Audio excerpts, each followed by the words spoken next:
Tukija kwa Ngava na Mtula uko wapi?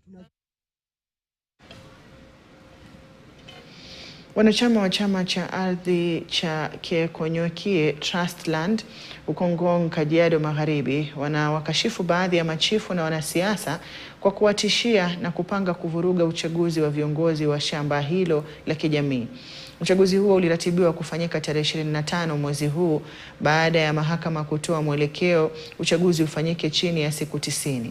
Mzozo wa uongozi ulitokea miaka 11 iliyopita kabla ya mahakama kuamuru pande zote husika kufanya uchaguzi wa viongozi wa shamba hilo.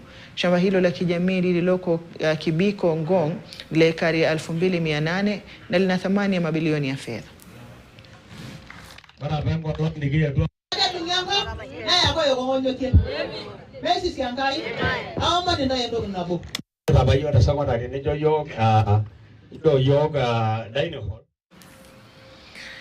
Taasisi ya utafiti